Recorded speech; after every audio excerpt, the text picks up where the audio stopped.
simplified rational expressions, we're going to go into solving rational equations. So we have some VICs for you today. You need a common denominator. Once all rational expressions have the same common denominator, set the numerators equal to each other. So this is what we're looking for. We're looking to find a common denominator, and then we're going to start our steps with setting your numerator equal to each other and solving for the variable. So our first example is 2 over x plus 5 equals 4 over x minus 1. And you may have solved problems like this before with cross multiplication, and you can do that. But once we get into example 2 and you start seeing the other types of problems we're going to look at, you can't always cross multiply. So what we're going to do is find the common denominator. And our common denominator is x plus 5 times x minus 1. Just like with addition and subtraction that we've done, you have to find your common denominator, what they share. So x plus 5, x minus 1, and you're going to rewrite each fraction with x minus 1 times x plus 5, x minus 1 times x plus 5 as the denominator, and your numerator is now going to be x minus 1 times 2 and 4 times x plus 5.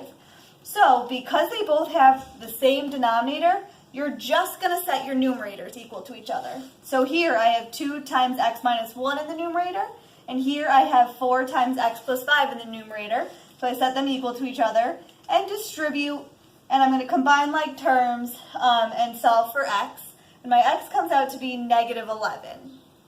So now I have to check that to make sure it works, because you know that you can't have certain numbers in your denominator. So I plugged negative 11 back in, and I simplified, and I got negative 1/3 equals negative 1/3. But going back to my original problem, you know that you cannot have x equal to negative 5 or x equal to 1. So those are the two numbers to look out for as your final answer when you do get to it. Example 2 is what I was talking about, where we can't just cross multiply. We have 3 terms.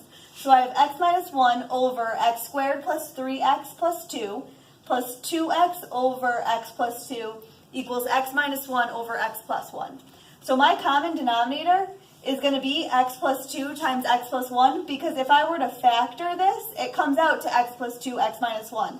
So even these two have the same thing, so you only need to write it once. We talked about that. And x plus 1, these two have x plus 1, so you only need to write it once. So this is my common denominator. That's what they would all have share. So rewriting each fraction, I have x minus 1 over x plus 2 times x plus 1.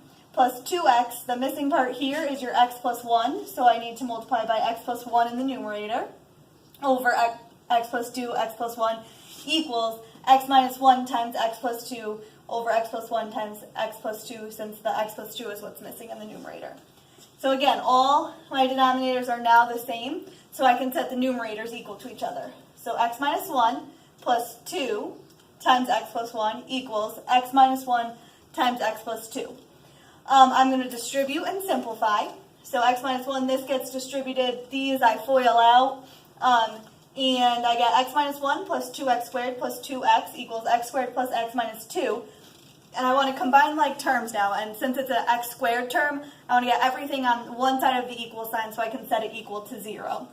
So I end up with x squared plus 2x plus 1. And when you have a quadratic, you have to factor. So this factors to x plus 1 times x plus 1. And so setting them equal to 0, I would get x equals negative 1. But x cannot equal negative 1, because that would make that denominator 0, which is not possible. So this whole problem comes out to no solution.